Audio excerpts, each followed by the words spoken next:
let's see how all of that backdrop helps inform my guest's view when it comes to some of the key companies that you've asked us to cover, and also some news out today with Cochlear.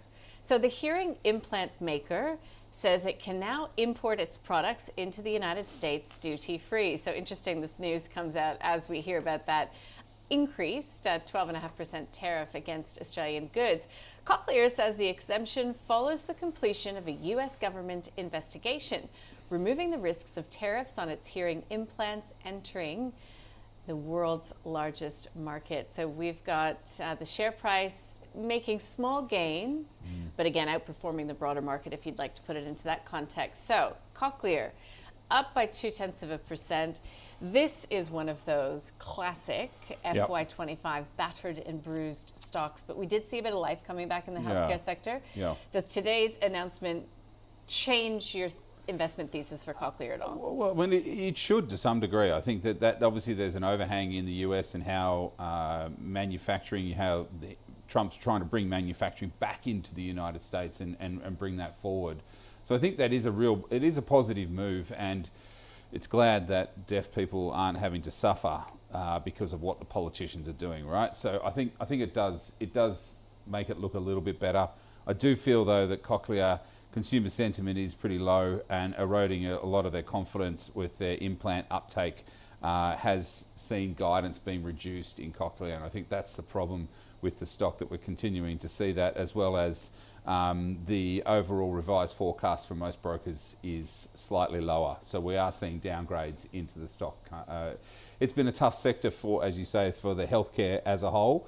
So I'll put this on a hold. If you've got it, look, it's a fantastic business, a great success story. We do love it. But I wouldn't be selling it, but I think it is one positive step in the right direction for Cochlear with this announcement today. Yep, great. Okay, so that is Cochlear on a hold from Adam Dawes. Jun Bei, is this sort of the worm that might be turning, might be on an upgrade cycle, and therefore you should buy it today? Yeah, look, I probably put it on the hold as well. There you go, Adam. Hey. We're starting off strong.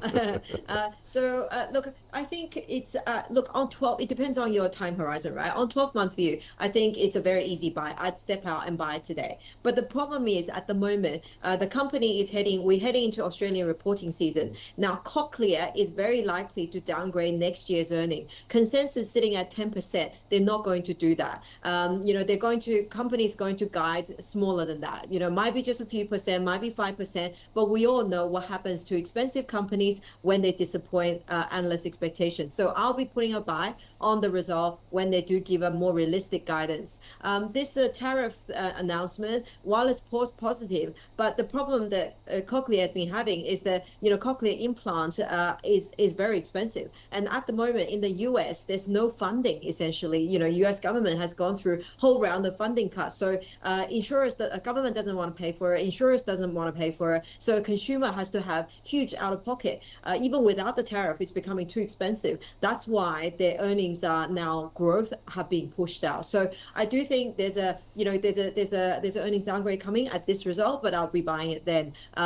Ultimately long term, like Adam said, great company, great execution. After this reporting season, it's bottom drawer. Okay, all right. So you've got to think about timing when it comes to this market and companies like that right now. Okay, thanks guys. We are off to a great start on this Friday.